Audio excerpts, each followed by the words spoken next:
내가 이것을 너희에게 이름은 너희로 실족하지 않게 하려 함이니 사람들이 너희를 출교할 뿐 아니라 때가 이르면 무릇 너희를 죽이는 자가 생각하기를 이것이 하나님을 섬기는 일이라 하리라. 그들이 이런 일을 할 것은 아버지와 나를 알지 못함이라. 오직 너희에게 이 말을 한 것은 너희로 그 때를 당하면 내가 너희에게 말한 이것을 기억나게 하려 함이요 처음부터 이 말을 하지 아니한 것은 내가 너희와 함께 있었음이라. 지금 내가 나를 보내신 이에게로 가는데 너희 중에 나더러 어디로 가는지 묻는 자가 없고 도리어 내가 이 말을 함으로 너희 마음에 근심이 가득하였도다. 그러나 내가 너희에게 실상을 말하노니 내가 떠나가는 것이 너희에게 유익이라. 내가 떠나가지 아니하면 보혜사가 너희에게로 오시지 아니할 것이요 가면 내가 그를 너희에게로 보내리니 그가 와서 죄에 대하여 의에 대하여 심판에 대하여 세상을 책망하시리라. 죄에 대하여라 함은 그들이 나를 믿지 아니하며 의에 대하여라 함은 내가 아버지께로 가니 너희가 다시 나를 보지 못하며 심판에 대하여라 함은 이 세상 임금이 심판을 받았음이라. 내가 아직도 너희에게 이를 것이 많으나 지금은 너희가 감당하지 못하리라. 그러나 진리의 성령이 오시면 그가 너희를 모든 진리 가운데로 인도하시리니 그가 스스로 말하지 않고 오직 들은 것을 말하며 장래 일을 너희에게 알리시리라. 그가 내 영광을 나타내시리니 내 것을 가지고 너희에게 알리시겠음이라. 그것은 내 것이라. 그러므로 내가 말하기를 그가 내 것을 가지고 너희에게 알리시리라 하였노라. 조금 있으면 너희가 나를 보지 못하겠고 또 조금 있으면 나를 보리라 하시니 제자 중에서 서로 말하되 우리에게 조금 있으면 보차리라. 조금 있으면 나를 보리라 하시며 또 내가 아버지께로 감이라 하신 것이 무슨 말씀이냐 하고 또 말하되 조금 있으면이라 하신 말씀이 무슨 말씀이냐 무엇을 말씀하시는지 알지 못하노라 하거늘 예수께서 그 묻고자 함을 아시고 이르시되 내 말이 조금 있으면 나를 보지 못하겠고 또 조금 있으면 나를 보리라 함으로 서로 문의하느냐. 내가 진실로 진실로 너희에게 이르노니 너희는 곡하고 애통하겠으나 세상은 기뻐하리라. 너희는 근심하겠으나 너희 근심이 도리어 기쁨이 되리라. 여자가 해산하게 되면 그 때가 이르렀으므로 근심하나 아기를 낳으면 세상에 사람 난 기쁨으로 말미암아 그 고통을 다시 기억하지 아니하느니라. 지금은 너희가 근심하나 내가 다시 너희를 보리니 너희 마음이 기쁠 것이요 너희 기쁨을 빼앗을 자가 없으리라. 그 날에는 너희가 아무것도 내게 묻지 아니하리라. 내가 진실로 진실로 너희에게 이르노니 너희가 무엇이든지 아버지께 구하는 것을 내 이름으로 주시리라. 지금까지는 너희가 내 이름으로 아무것도 구하지 아니하였으나 구하라 그리하면 받으리니 너희 기쁨이 충만하리라. 아멘. 군대에서 처음 그 훈련을 받을 때 그 행군이라고 하는 이제 훈련을 받게 되었습니다. 그래서 아주 더운 그 여름에 이 뭐 철모를 쓰고 이 군복을 입고 군장을 메고 이제 행군을 하는 것이죠.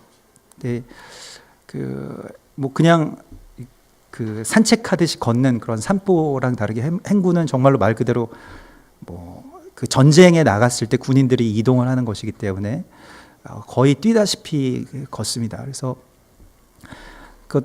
또 그 제가 있던 그 부대에서 어쩌면 제일 쉬운 그 코스의 행군이었어요. 16km 정도 되는 거리를 걷는 것이 제일 저희는 쉬운 훈련이었는데 16km를 걷는 이제 훈련을 나가게 됐습니다. 근데 그때가 그 마침 그 고난주간 기간이었습니다. 그래서 그때 그 고난주간이어서 그 행군 훈련 나가기 전에 아침에 이제 기도를 했어요. 하나님께 그리스도 예수의 그 십자가의 길에 제가 참여하는 마음으로 나갑니다. 주님 그 십자가의 길을 제가 알게 되는 그런 귀한 시간이 될 것을 기대합니다. 그리고 그렇게 기도를 하고 나왔거든요. 그래서 행군을 하는데 정말로 그 초자연적인 일이었을지도 모르는데 그 이후에는 그런 일이 한 번도 없었는데 처음으로 그 행군을 나가서 걷는데 이 발바닥 전체가 그 완전히 벗겨진 겁니다. 왜 처음 행군이었어서 그럴 수도 있지만 대부분 그런 일이 잘 일어나지 않는데 정말로 이 발바닥이 전체가 다 벗겨졌어요. 그래서 막 가는 길에도 막 어떻게 뭐 죽지 못해서 갔습니다. 그리고 올 때가 이제 더 문제였는데 오기 전에 그 군의관에게 이 발을 보여줬더니 그 발바닥 그 전체가 이렇게 다 드러난 생살이 이제 보이는 겁니다. 이렇게 벌건 그 거죽이 벗겨지면 나오는 그런 생살이 있잖아요. 그래서 이렇게 보이는데 군의관들을 그 이후에 잘 신뢰하지 않게 되었습니다만 그 발바닥 전체 그 드러난 거를 가위로 이렇게 잘라서 이걸 다 제거해야 된다고, 나중에 새살이 돋아난다고. 그래서 거기다 그냥 반창고를 붙여주고 이제 가라 그러는 겁니다. 그래서 그래 갔어요. 그래서 그 다음 16km를 행군해서 돌아오는데 정말로 한 걸음 한 걸음이 그 실제 이 사람이 거죽이 없이, 발 거죽이 없이 이렇게 바닥이 없이 걷는 그 느낌이라고 하는 것은 정말로 큰 고통이었습니다. 정말 엄청난 고통을 겪었어요. 한 걸음 걸을 때마다 체력적으로 힘들다 이런 것이 아니라 발바닥에서 그 생살로 이렇게 그 군장을 메고 걷는 그 고통들을 이루 말할 수가 없었습니다. 그래서 그 이후에는 다시는 십자가에 참여하겠다는 등 예수님의 고난을 깨닫게 해달라는 그런 기도를 드리지 않습니다. 그게 어떤 정도의 맛배기만 보여주셨을 뿐인데도 엄청난 그 고통이 있었기 때문에 겁나서 그런 기도를 잘 하지 못하죠. 그럼에도 불구하고 사순절 기간이 되고 또 이 유월절, 예수님께서 십자가에 달리신 그 유월절이 가까워오는 때에는 항상 저는 저의 몸과 또는 저희 주변에 그런 일들을 많이 겪습니다. 고통이 있고 또 어려움이 있고 아픔이 있습니다. 몸도 굉장히 좋지 않아서 한동안 계속 온 몸에 가진 침들을 다 꽂고 머리부터 온 몸에 그런 침들을 꽂고 피를 뽑고 그렇게 하시더라고요. 그래서 그런 것들을 이번에도 역시 겪으면서 이거 참 무엇인가 주님께서 나를 초대하고 계시는구나, 또 유월절로 또 그 십자가의 자리로 초대하고 계시는구나 하는 것을 그냥 느끼게 된 거죠. 그렇지만 예전처럼 그렇게 큰 극심한 고통들을 주시진 않았습니다만은 올해도 어김없이 그런 일들이 있습니다. 근데 오늘 이 말씀, 이 요한복음의 말씀을 주시면서 정말 깊은 위로를 주시는데요. 그것은 바로 이 1절의 말씀입니다. 내가 이것을 너희에게 말하는 것은, 이르는 것은 너희로 실족하지 않게 하려 함이라고 말씀하고 있습니다. 여기서 실족한다라고 하는 이 번역된 이 말은 그 헬라어 원문으로는 덫에 걸리지 않게 하려 합니다. 그러니까 올가미에 걸려서 붙들리지 않게 하려 한다라고 하는 말씀입니다. 그래서 주님께서는 지금 주님의 제자된 우리가 세상을 살아가는 것이 얼마나 위험하고 어려운 일이라고 하는 것을 알고 계십니다. 다윗이 시편 23편에서 그렇게 고백했죠. 내가 사망의 음침한 골짜기를 다니고 있는 것을 주님께 고백합니다. 그리고 원수의 눈앞에, 원수의 목전에 내가 있다라고 하는 그 인식이 다윗에게 있죠. 우리가 지금 이 세상을 살아간다라고 하는 것은 지금 이 세상의 공중권세 잡은 자들, 또 어둠과 그 정사를 주관하는 이 세상의 어떤 그 주관자들, 그 악한 주관자들의 세계 속에서 우리가 지금 살아가고 있다는 것입니다. 그 세계관을 가지고 있어야 돼요.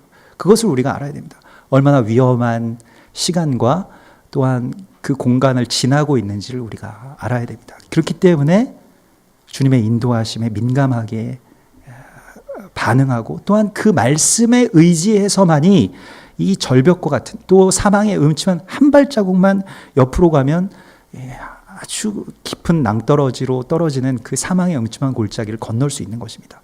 그 인식이 없이 그냥 내가 아무렇게나 가도 주님께서 나를 지켜주신다 이러한 것이 아니고 지금 내가 사망의 음침한 골짜기를 지나고 있는데 주님을 붙들고 주님께 집중해야만 내가 살 수 있습니다 라고 하는 것을 고백할 때 주님의 말씀이 우리를 붙들어 주십니다. 그 지팡이를 우리가 붙드는 거예요. 우리가 양으로서 주님의 그 지팡이를, 목자이신 주님의 지팡이를 붙드는 것입니다. 그래서 주님께서 우리에게 말씀하십니다. 내가 이 말씀을 너희에게 주는 것은 너희로 이 올가미에 걸리지 않게 하려 합니다. 이렇게 말씀하시는 것입니다. 이 주님의 말씀을 우리가 붙들어야만 올가미에 걸리지 않을 수가 있습니다. 그래서 이 올가미는 그 두 가지 종류의 올가미가 있는데요. 첫 번째 올가미는 무엇이냐면 바로 오늘 말씀과 같은 극심한 고통들입니다. 핍박, 고통, 환난, 어려움, 그러한 것들이죠. 그것은 우리가 걸릴 수 있는 첫 번째의 올가미입니다. 그래서 마태복음 13장에서도 예수님께서 천국의 비유를 하실 때 그 돌밭에 뿌려진 씨앗이 바로 그렇다라고 말씀하십니다. 그래서 말씀을 듣고 받았는데 뿌리가 없어서, 뿌리가 없다라고 하는 것은 말씀의 뿌리가 깊지가 않기 때문에, 그 뿌리를 내리지 못했기 때문에 금방 세상에 환난이 오거나 고통이 닥치면 금방 그것을 잃어버린다는 것입니다. 금방 놓친다는 것이죠. 그래서 잠시 견디다가 환난과 핍박으로 말미암아 넘어지는 자, 그것이 바로 이 세상의 올무, 사단이 쳐놓은 올무에 걸리는 자들을 말합니다. 그러나 이 고통과 또한 핍박, 또 압제, 대적의 압제 같은 것들은 그것을 통과한 사람에게는 크나큰 승리가 되죠. 주님의 말씀으로 말미암아서 우리가 승리하고, 또 이러한 핍박과 환난을 우리가 견뎌내고 이기고 하는 그러한 순교자의 승리, 또 순교자의 피의 승리를 경험한 자들에게는 엄청나게 큰 또한 하나님의 축복임을 우리가 알게 됩니다. 그러나 두 번째의 올가미는 무엇이냐면 더 무서운 것인데, 환난 대신에 환락을 줍니다. 그래서 세상의 어떠한 그 바벨론 왕이 차려주는 것과 같은 그러한 세상의 만찬을 우리에게 차려주죠. 음녀의 술잔을 우리에게 기울이고 이것을 마시라고 합니다. 그것은 때때로 세상적인 성공, 또는 어쩌면 사역에서의 성공과 같은 일들이 일어나기도 합니다. 그리고 많은 경우에 뭐 존경을 받기도 하고 세상 사람들에게 명성을 받기도 하는 그러한 일들이죠. 사단은 우리가 그 교회가 고통을 통해서만 넘어질 수 없다는 것을 알고 있습니다. 그러니까 아무리 고통을 주고 아무리 핍박을 줘도 교회가 끝끝내 남은 자들이 또 살아남아서 그리스도 예수의 몸을 이룬다라고 하는 것을 알았죠. 그렇기 때문에 두 번째의 올가미를 준비하였는데, 그것은 무엇이냐면 어떤 의미에서는 부흥이라고 말할 수 있는 그러한 것들, 또 때때로는 굉장히 커져가는, 그래서 하나님의 이 일들이 흥왕하는 것과 같은 그러한 것이 전체가 다 하나님의 역사다라고 믿게 만드는 것입니다. 그러나 물론 하나님께서도 우리를 성장하게 하시고, 또 우리를 부요하게 하시고, 또 우리에게 그러한 정말 기름진 땅, 또 쉴만한 물가로 인도하시지만, 그러나 하나님 거기에만 머물게 내버려 두지 않으시고 곧바로 광야로 이끌어 주시죠. 그래서 주님의 그 이끄심에 우리가 아주 민감하게 반응할 수 있게끔 살아야 됩니다. 그래서 주님께서는 오늘 우리를 실족하지 않게, 그래서 그 첫 번째 올가미와 두 번째 올가미에 걸리지 않게끔 이 말씀을 주신다라고 말씀하십니다. 그런데 굉장히 놀라운 말씀인데요. 그래서 이 4절의 말씀을 보면, 오직 너희에게 이 말을 한 것은 너희가 그때가 너희에게 임하면, 그러니까 그때가 되면 너희에게 말한 이것이 기억날 것이다 라고 말씀하고 있습니다.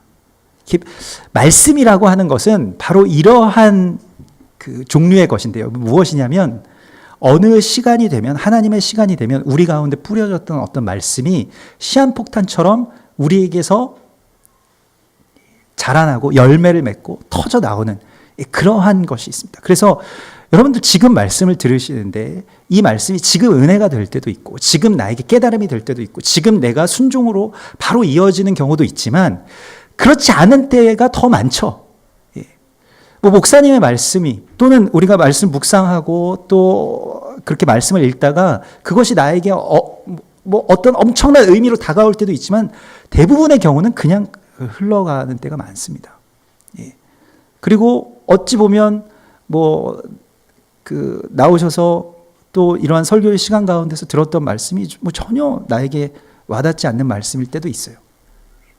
그런데 그것이 5년이 지났을 때, 또 10년이 지났을 때, 또 오랜 시간이 지난 이후에 어느 시간에 나에게 기억이 나고 또한 나에게 적용이 될 때가 있습니다. 이거 정말 놀라운 것인데요. 말씀이라고 하는 것은, 정말 복음이라고 하는 것은 어느 시점까지 숨겨져 있듯이 이렇게 심어져서 숨겨져 있는 것처럼 쭉 가다가 갑자기 드러납니다. 갑자기 나타나게 되고요. 그래서 히브리어로는 이것을 그 말씀을 새기다라고 말하죠. 이 자카르라고 말하고, 이 말씀을 새기다, 말씀을 기록하다라고 하는 것이 자카르라고 하였는데, 뭐 거기에 대하여서 우리가 그 예배 가운데 여러 번 나누었습니다만은, 말씀을 새긴다라고 하는 것이 무슨 뜻을 가지고 있느냐 하면 수컷이 되다라고 하는 뜻을 가지고 있습니다. 말씀을 기록하고 말씀을 새긴다라고 하는 것이 수컷이 된다라고 하는 것과 무슨 관계가 있을까요?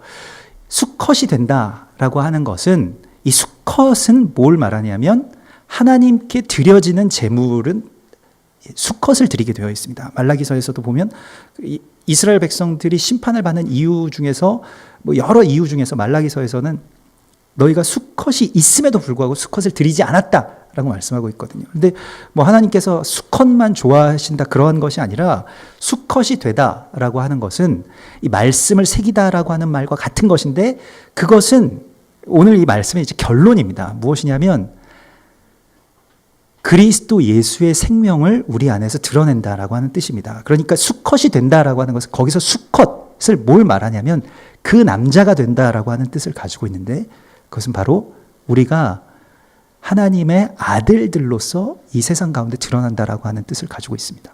그러니까 말씀을 우리 가운데 새긴다라고 하는 것은, 말씀이 내 안에서 기억나고 말씀에 따라서 내가 살 수 있다라고 하는 것은, 내가 그냥 나라고 하는 사람으로서 내가 말씀을 깨닫고 말씀에 대해서 알고 말씀을 적용하고 하는 정도의 이야기가 아니라, 그리스도 예수의 생명과 영광이 내 안에서 드러나게 된다라고 하는 것을 말씀하고 있는 것입니다. 그것이 바로 말씀입니다. 그래서 여기서 너희가 그 때가 되면 이 말씀이 기억나게 될 것이다. 이 기억이라고 하는 것은 일종의 어떤 선택입니다. 기억은 선택하는 것이죠. 우리가 많은 기억들이 있는데, 우리에게도 많은 기억들 가운데서 그 과거에 힘들었던 기억들을 지우는 어떤 그러한 능력이 있죠. 그래서 힘든 시간들을 지우개로 지울 수가 있습니다. 우리가 그것을 선택하죠. 그래서 좋았던 것들이 좀 더 오랜 시간 동안 기억되고, 또 이 망각이라고 하는 하나님의 선물을 통해서 힘들었던 시간들이 이렇게 지워지는 경향이 있습니다. 그런데 여기서 너희가 그 날에 그 말씀을 떠올리게 될 것이다. 이 말씀을 너희가 붙들게 될 것이다 라고 말씀하고 있습니다. 그래서 그 시간이 되면 작동될 하나님의 어떠한 말씀의 시한폭탄을 주님의 사람들에게 심어주시는 것입니다. 지금은 알지 못할 때도 있어요. 지금은 나에게 아무런 의미가 되지 않을 때도 있습니다. 저도 뭐 전에 말씀드렸잖아요. 몇 년 동안 계속 교회에 나가서 말씀을 듣는데, 목사님 설교 시간에 정말로 깊은 잠에 빠지지 않은 때가 거의 없었습니다. 이상하게 초자연적으로 밖에서 그렇게 졸린 것도 아니에요. 전날 잠을 푹 자고 오늘은 안 졸아야지 하고 갔는데도 아주 깊은 잠에 빠져 있었던 적이 한두 번이 아닙니다. 거의 대부분 다 그랬었던 것 같아요. 그럼에도 불구하고 정말 창피하죠. 목사님도 되게 제가 오면 싫으셨을 거예요.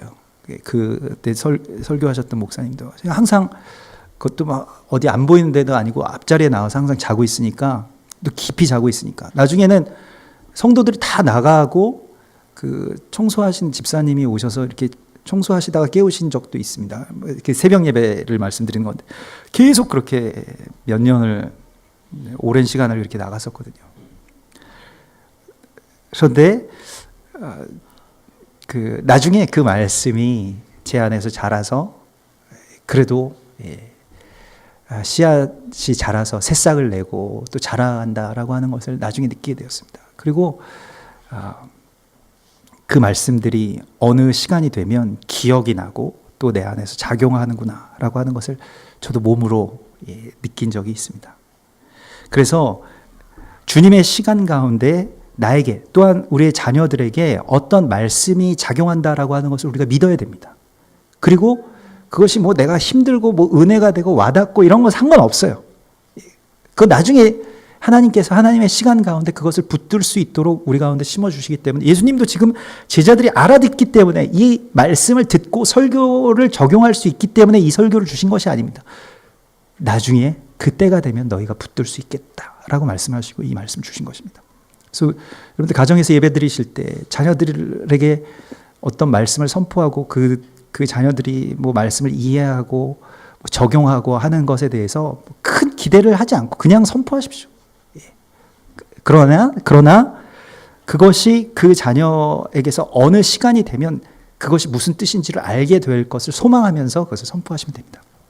제가 그 어린 시절에 그 어머니가 항상 아주 어릴 때니까요. 그 초등학생 때 어머니가 항상 이렇게 붙들어 두고 우리 가정 예배를 오늘부터 드려야 된다. 근데 어머니는 그렇게 재밌게 무엇을 얘기해 주실 수 있는 스타일의 그런 분이 아니셨어요. 그런 이야기꾼이 아니셨는데, 그래서 찬송가를 부르고 잠언을 이제 한 장씩 읽자고 말씀하셨습니다. 어디서 이제 잠언을 읽자는 말씀을 드리셨나 봐요. 그래서 잠언을 같이 이제 읽는데 너무 재미가 없잖아요, 잠언이.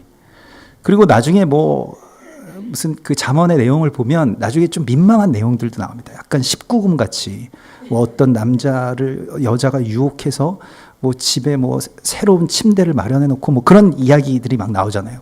그거를 같이 엄마와 같이 읽는데 이게 질문을 할 수도 없고 어머니도 표정도 좀 어두워지시는 것 같고 그 음녀의 침실로 막 그 남자가 따라가는 그런 내용들이 막 나옵니다. 그런데 최근에 와서야 그 말씀이 이제 이해가 되는 것이죠. 그것이 대적들이 정말 음녀와 같이 우리를 그렇게 유혹하고 또 그 자리로 그렇게 우리를 또한 교회를 그렇게 이끌어가는구나라고 하는 것에 대한 말씀들이 이제야 이해가 되는데 그때는 모르는 것이죠. 그러나 기억나는 것은 그때에 읽었던 내가 이 말씀 읽었었구나. 내가 그때 이 말씀을 읽을 때 하나님께서는 이 시간이 되면 깨달을 줄을 아셨구나라고 하는 것들을 이제 알게 되는 것이죠. 그러므로 우리가 때를 얻든지 못 얻든지 아니면 은혜를 받든지 못 받든지 말씀 안에 거하는 것은 정말로 중요한 것입니다. 그래서 쉐마의 말씀이 그것이잖아요. 아이가 누워서 자든지 막 뛰어다니든지 애들은 계속 뛰어다니지 않습니까? 계속 뛰어다니고 누워있고 장난치고 그러는데 계속 거기다 대고 말씀의 씨앗을 뿌리라고 말씀하시잖아요. 너는 왜 안 듣냐, 와서 집중을 하지 못하느냐, 그런 말 하지 마시고 그냥 뛰든지 자든지 뭘 하든지 계속 그 말씀을 선포하라고 말씀하십니다. 또한 더 중요한 것은 선포하는 자는 더 깊이 심을 수 있는 것입니다. 선포하는 자는.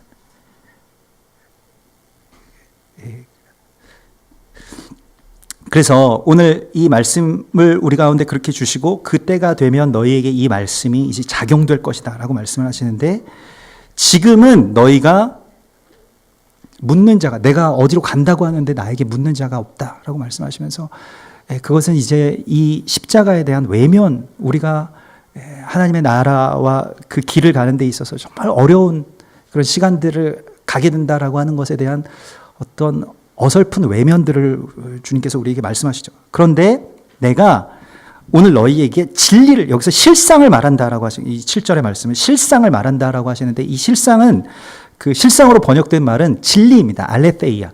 그 진리를 너희에게 선포한다라고 말씀하시는데 내가 떠나게 되면 너희에게 엄청난 일들이 생긴다라고 말씀하십니다. 이거 슬픈 일이지만 어마어마한 일들이 생긴다. 이게 진리라고 말씀하십니다.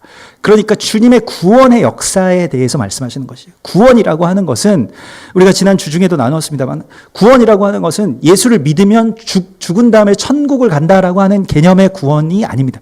물론 그것도 구원에 있어서의 어떤 첫 번째 문이라고 한다면 구원의 실상, 구원의 진리는 무엇이냐면 내가 떠나면 너희에게 진리의 성령께서 오신다라고 하는 것입니다. 그래서 보혜사 성령께서 예수의 부재로 말미암아서 우리 가운데 오시는데 그 예수의 부재라고 하는 것은 예수님이 이 땅 가운데 계시지 않은 때는 없습니다. 그런데 예수님이 이 땅에 어떻게 임하시느냐가 다른 차원으로 이제 나타난다라고 하는 것입니다. 굉장한 비밀이 선포되는 것인데 그 진리를 너희에게 말하는데 그래서 굉장히 어려운 아주 난해한 구절이 나옵니다. 이것이 이제 그 죄에 대하여, 의에 대하여, 심판에 대하여 세상을 책망하시리라고 하시는 말씀입니다. 그러니까 성령님께서 우리 가운데 오시면 세상이 책망을 당하게 된다라고 말씀하시는데요. 성령님이 우리에게 임하십니다. 예수님이 십자가로 말미암아서 우리에게 성령께서 임하시는데요. 근데 성령께서 우리 가운데 임하시면 세상이 책망을 당하게 된다라고 말씀하십니다. 여기서 책망이라고 하는 말은 이 헬라어로 엘렌코라고 하는데 이것은 세상이 무엇인가를 깨닫게 된다. 세상에 뭔가가 드러나게 된다라는 뜻입니다. 그러니까 세상이 막 혼난다 이런 뜻이 아니고요. 성령이 우리 가운데 임하시면 우리가 성령을 받으면 세상에 반드시 어떤 변화가 일어나게 된다는 것입니다. 세상이 변화된다. 그래서 성령의 사람들이 세상을 변화시키게 된다라고 하는 말씀을 주시는 것입니다. 우리에게 성령을 주실 것인데 그 성령을 우리에게 주시는 것은 내가 뭐 은혜 받고 내가 구원받고 내가 또한 성령의 어떤 깊은 체험을 하고 하는데 그치는 것이 아니라 반드시 보혜사 성령께서 임하시면 세상이 변화되게 되어 있습니다. 여러분 세상을 변화시키는 사람으로 하나님께서 우리를 부르시는 것이지 그냥 내가 종교적인 어떤 체험을 하고 은혜를 받는 정도에 그치는 것이 아닙니다. 그래서 보혜사 성령님이 오시는 것에 대한 아주 예수님의 직접적인 말씀은 우리가 성령 세례를 받는다라고 했을 때 그것을 어떤 현상이나 체험이나 자기 주관적인 느낌에 굉장히 국한시키는 경우가 굉장히 많이 있는데 실제로 성령이 우리 가운데 임하시면 우리는 세상을 변화시키는 자가 됩니다. 이것이 오늘 이 말씀의 진리입니다. 그래서 그 말씀 무엇이냐면 그래서 이 세상에 무엇인가가 드러나게 될 것인데 죄에 대해서 심판한다라고 말씀하십니다. 죄가 드러나게 된다라고 하는 것이 무엇이냐면 죄에 대하여 책망하리라고 하신 말씀인데 너는 죄인이다 이렇게 책망하신다라고 하는 것이 아니라 죄에 대한 심판을 주신다라고 하는 것인데 이것은 무엇이냐면 죄로 말미암아서 죽을 수밖에 없는 자들이 그리스도 예수로 말미암아서 살았다라고 하는 것을 선포하게 된다는 것입니다. 이게 성령이 우리 가운데 임하시면 일어나는 일이에요. 그래서 사도행전 1장 18절에 오직 성령이 너희에게 임하시면 너희가 권능을 받고 예루살렘과 온 유대와 사마리아 땅끝까지 이르러 나의 증인이 되리라고 말씀하시는데 우리가 주님의 전도자가 되고 주님의 말씀을 선포하고 복음을 선포하는 자들이 되면 구원의 선포자가 되어서 죄로 말미암아서 죽을 수밖에 없는 자들이 살아날 것을 선포하는 자들이 된다는 것입니다. 그런데 거기에서 중요한 것은 내가 죄인이어서 죽을 수밖에 없는 죄인입니다라고 하는 것을 깨닫게 되는 것이죠. 그것이 드러나게 된다는 것입니다. 그래서 성령께서 우리 가운데 임하시면 첫 번째로 일어나는 일들이 무엇이냐면 엄청난 회개예요.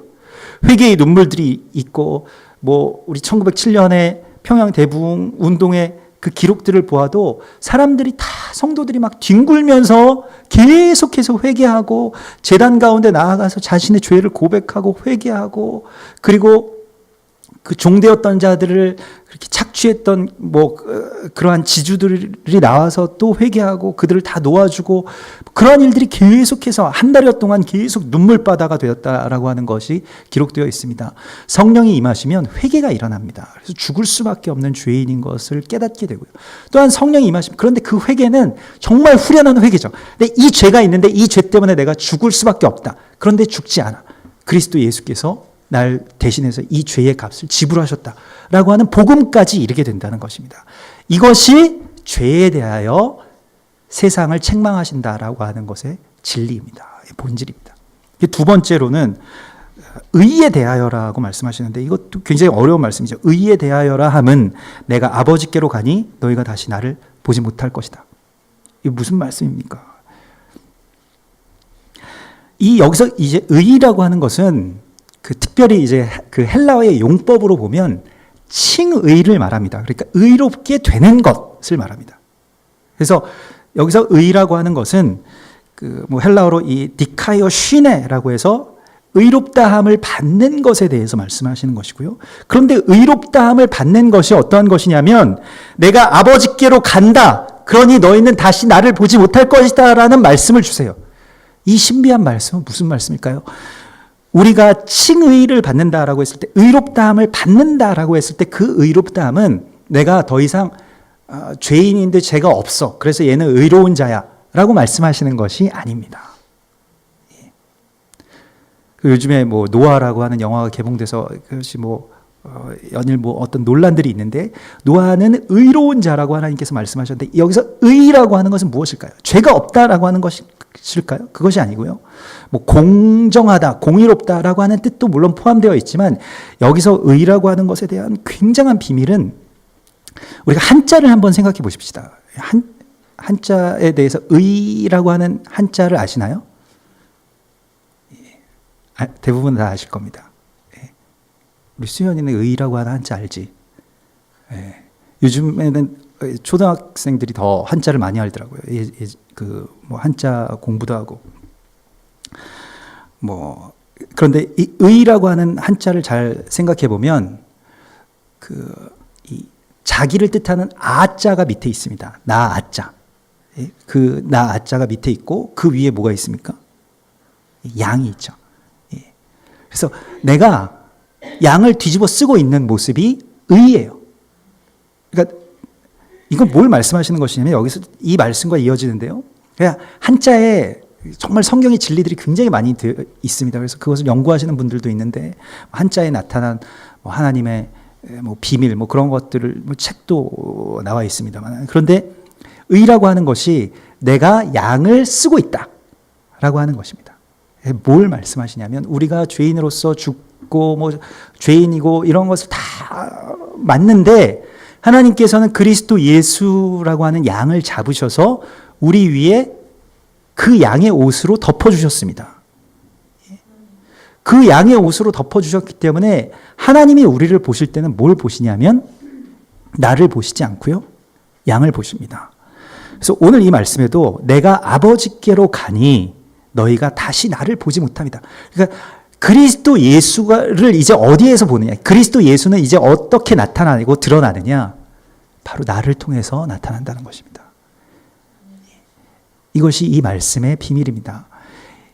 우리가 의롭다함을 얻었다라고 할 때 단순히 그냥 예전에 죄인 되었던 자가 죽을 수밖에 없는 죄인이 의인이 되었다라고 하는 정도에서 그치는 것이 아니고요. 이 칭의라고 하는 것은 나를 하나님께서 그리스도 예수의 형상으로 바라봐 주신다는 것이고요. 더 나아가서는 이제 그리스도 예수의 형상, 그 영광이 사람들에게 누구를 통해서 나타나냐면 나를 통해서 나타난다는 것입니다. 여러분 이것을 믿으셔야 됩니다. 로마서 1장 17절에 오직 의인은 믿음으로 말미암아 살리라고 했을 때 이 믿음이라고 하는 것은 그냥 예수 믿고 천당 간다라고 하는 단순한 어떤 그 정도의 믿음이 아니고 내 안에 그리스도 예수의 생명이 있고 그 그리스도 예수의 생명이 이제 나를 통해서 드러난다. 또한 더 나아가서는 그리스도 예수의 생명이 우리의 이웃을 통해서 우리 주변에 있는 사람들을 통해서 나에게로 드러난다라고 하는 것을 믿게 되는 것입니다. 예수의 형상이 있는 것이에요. 우리의 모든 주변의 사람들 안에 예수님이 숨겨져 있는 것입니다. 그것을 우리가 발견하는 것입니다. 그것을 깨닫게 되는 것입니다.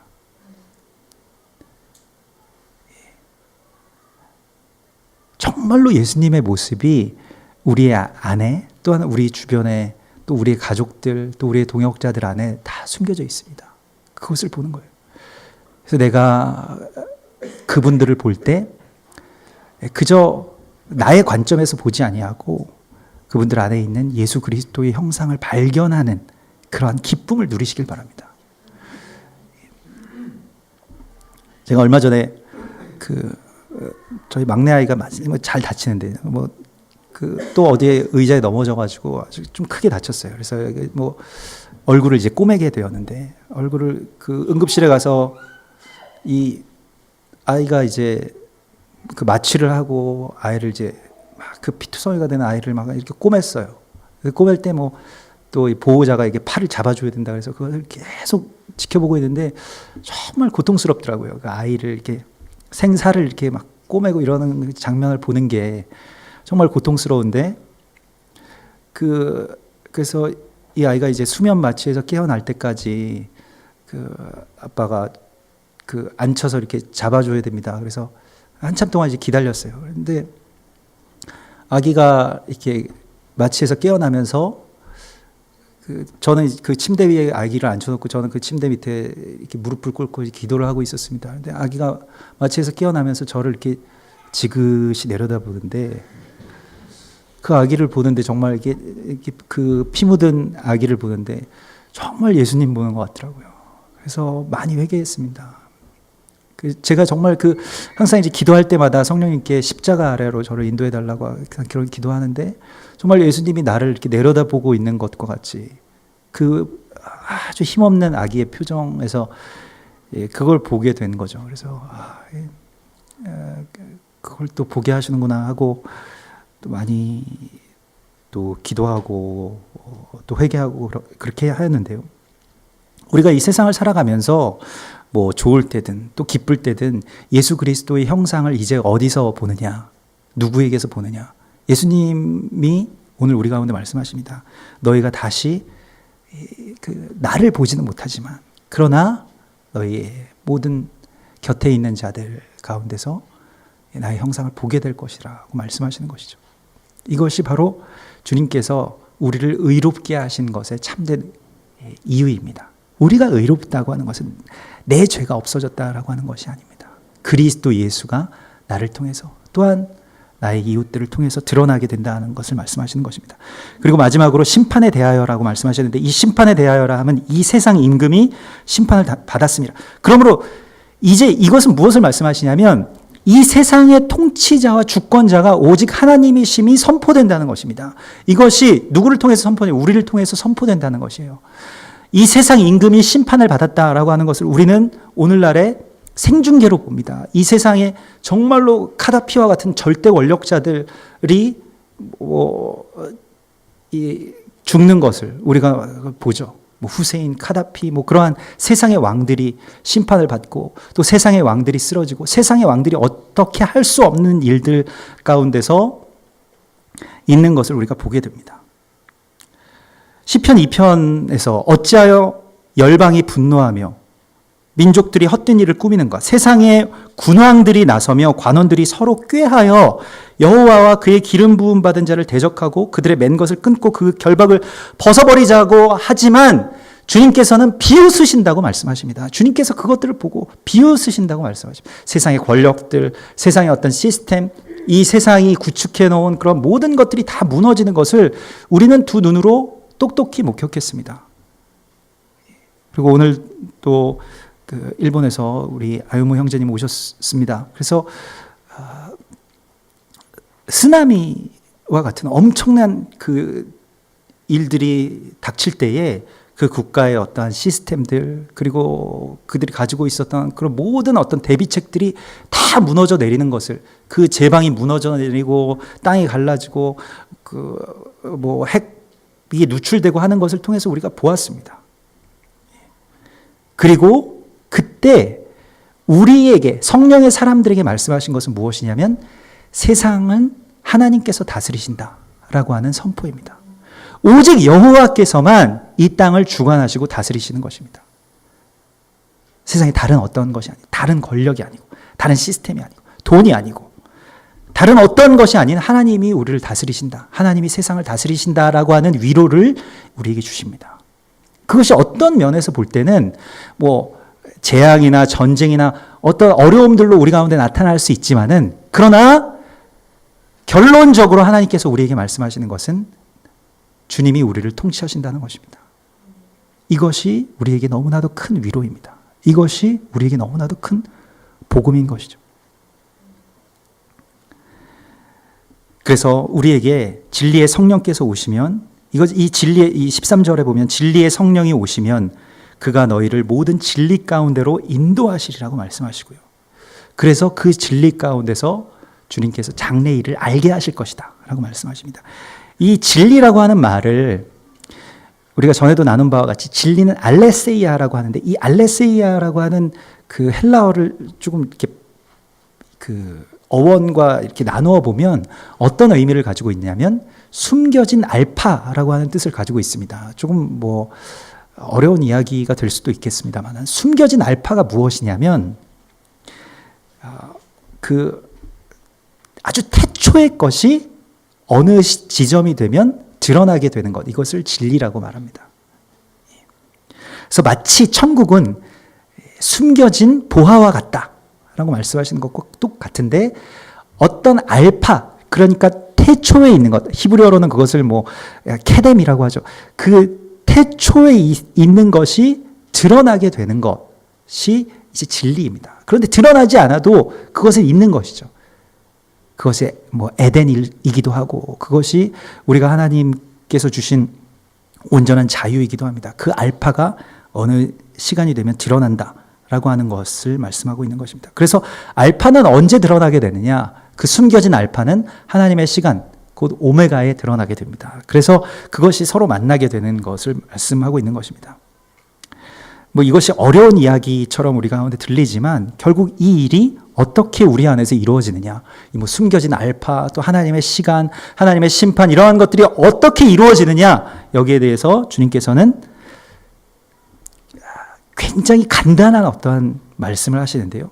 진리의 성령께서, 보혜사 성령께서 너희를 그 진리 가운데로, 숨겨진 알파 가운데로 인도해 주신다라고 말씀하십니다. 이것이 얼마나 큰 기쁨입니까? 우리가 그냥 이 세상에서 그냥 살다가 죽는 어떠한 그러한 미약한 존재가 아니라, 주님께서 그 숨겨진 알파인 그 진리와 또한 숨겨진 알파인 하나님의 나라 가운데로, 천국 가운데로 우리를 성령께서 이끌어 주시는 것입니다. 이끌고 가시는 거예요. 우리를, 이 세상에 있는 우리를 하나님의 시간과 하나님의 나라 가운데로 우리를 이끌고 가시리라고 말씀하시는 것입니다. 이 약속이 오늘 우리 가운데 성취되었음을 주님의 이름으로 선포합니다. 주님께서 우리를 그렇게 이끌어 가시는 거예요. 제가 직접적으로 그것을 느끼고 깨닫고 체험한 것은 이스라엘에 처음 방문했을 때, 이스라엘에 처음 방문해서 쭉 가는데 거기에 그 도로 표지판들이 있잖아요. 갈릴리, 여리고, 예루살렘, 이런 표지판들을 쭉 보면서 하나님의 시간 가운데로 성령께서 나를 이끌어 주셨구나. 이 시간 가운데로 들어가서 더 중요한 것은 다시 이 세상의 시간과 공간 가운데로 나가지 못하고 하나님의 시간 가운데로 주님께서 나를 초대해 주셨구나라고 하는 어떤 귀한 은혜를 그곳에서 느끼게 되었습니다. 그것을 정말로 실제로 몸으로 느끼게 되었습니다.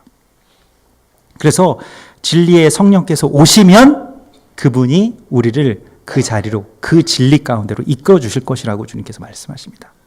여러분, 우리가 이제 이 6월절의 기간 가운데로 들어가게 되는, 6월절까지 이제 남아있는데, 6월절 전에 이스라엘 백성들이 겪어야만 했던 것은 10가지의 재앙이었습니다.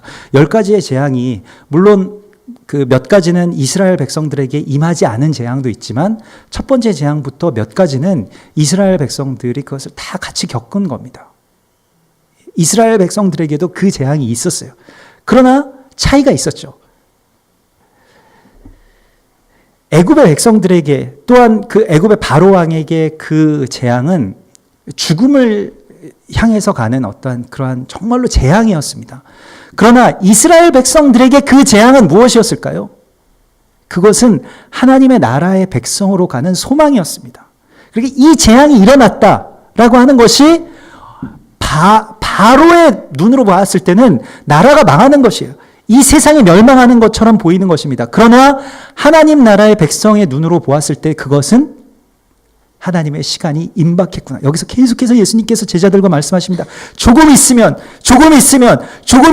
그 일들이 이루어지리라고 말씀하십니다. 바로 그 말씀을 하시는 것입니다. 쓰나미가 밀려오고, 그리고 많은 사람들이 재앙을 당하고 고통을 겪은 그 일본을 바라볼 때 그것이 정말로 그냥 고통뿐이었을까요? 재앙뿐이었을까요? 저는 그렇게 생각하지 않습니다. 오늘 형제님께서 그러한 증거들을 해주실 것이겠습니다만은, 제가 정말 하나님의 은혜로, 또 그 이후에 3.11 그 대지진 이후에 만났던 일본의 모든 사역자들, 많은 그 형제들과 자매들의 모습은 정말 말 그대로 새로 태어난 하나님의 생명들, 하나님께서 해산하신 새 생명들, 정말 뉴 제너레이션이라고 하는 말이 딱 어울리는 그러한 하나님의 사람들을 만나게 해주셨습니다. 그리고 그것이 이 세상의 눈으로 볼 때는 재앙이었겠지만 하나님의 눈으로는 해산이었다라고 말씀하시는 것을 깨닫게 되었습니다. 저는 이제 아이를 출산해 보지 못했기 때문에 감히 그런 말씀을 드릴 수가 없겠습니다만, 출산을 그냥 옆에서만 지켜보았기 때문에 아이를 출산한다라고 하는 것이 무엇인지 또 어떤 의미인지를 뭐 대략적으로만, 간접적으로만 압니다. 그래서 아이를 해산하신 분들에게는 제가 뭐 까불 수는 없겠습니다만, 그래서 예전에 그 지리산을 올라가는데 정말 힘들게 그 전도사님들이랑 올라가는데 여자 전도사님 막 잘 올라가세요. 그래서 안 힘드시냐고 그랬더니 뭐 힘들긴 한데 애 낳는 것보단 쉬워요. 뭐 그러면서 올라가시더라고요. 그래서 야, 그러나 애를 낳는다는 것이 정말 위대한 거구나라고 하는 걸 알게 됐는데, 셋을 이제 낳으면서 저도 이제 가족분만을 하고 그래서 그 낳는 과정들을 이렇게 다 지켜보고, 뭐 탯줄도 제가 3번 잘라봤습니다. 처음 자를 때는 막 가위를 든 손이 막 덜덜 떨리는데 나중에는 뭐 그냥 고기 자르는 것처럼 그렇게 무슨 곱창 자르듯이 그렇게 자르고 나왔는데, 그런데 아이를 낳는다라고 하는 10달 동안 엄청난 고통을 겪잖아요. 뭐 몸도 무거워질 뿐 아니라 다 토하고, 그리고 그 해산이 임박한 시간이 되면 막 정말 그 모든 걸 다 이제 격리하고, 그리고 다 그런 그 뭐 의료 무슨 그런 막 같은 걸로 막을 다 쳐놓고, 그리고 거기에서 이제 해산을 하는데 엄청난 고통들이 있습니다. 저도 하루 밤 동안 계속 그 산통을 하는 그 아내 옆에 지켜서 앉아 있었는데 엄청난 고통들이 계속 밀려왔다가 또 잠깐 있어요. 밀려왔다가 잠깐 있죠. 마치 6월절의 밤까지 이르는 동안에 있었던 이스라엘 백성들과 비슷한 일들이 우리의 몸 안에 일어난다는 것입니다. 그리고 이것을 주님께서는 교회와 그의 제자들이 겪게 될 것이라고 말씀하셨습니다. 그래서 너희가 아파하고 또 울고 애통해하고 고통스러워하는 일들이 너희 가운데 있겠지만, 그러나 그 해산의 시간은 정말로 극심한, 이 세상에서 뭐 더 비교할 수 없는 극심한 고통이 해산의 순간이라고 한다면, 이 세상에서 가장 기뻐해야 할 순간이 또한 해산의 순간이라고 주님께서 말씀하십니다. 그냥 고통만 겪는다면 그것처럼 안타까운 일과 아픈 일이 어디 있겠습니까마는, 그러나 그 고통의 끝에 항상 아이가 태어나는 그 울음소리를 듣게 되고, 그리고 기쁨에 겨운 그러한 그 축복을 받게 되는 그 시간을 주님께서 주시겠다고 말씀하십니다. 교회가 이러한 시간 가운데로 들어왔습니다. 그리고 이 세상은 바로 이러한 시간 가운데 들어왔습니다. 그러나 이것에 대해서 너희가 근심하고 또한 이것에 대해서 걱정하지 말라고 말씀하십니다. 그 시간이 되면 우리에게 이 말씀이 기억나게 하시고, 또한 이 말씀의 끝에 반드시 해산의 기쁨을, 그래서 그날에 사람이 나는, 그것은 바로 그리스도 예수가 내 안에서 드러나게 되는 그러한 역사적인 기쁨을 우리 가운데 주시겠다고 말씀하시는 것입니다. 또한 오늘 우리가 그러한 해산의 고통 끝에 일본이라고 하는 나라를 통해서 하나님께서 낳으신 하나님의 사람, 또 우리 아유모 형제님이 우리 오래간만에 이렇게 예배를 드리는데, 이 시간에 우리 가운데 와서 오셔서 어떠한 증거를 하시게 하신 것도 하나님의 뜻이라고 생각을 합니다. 그래서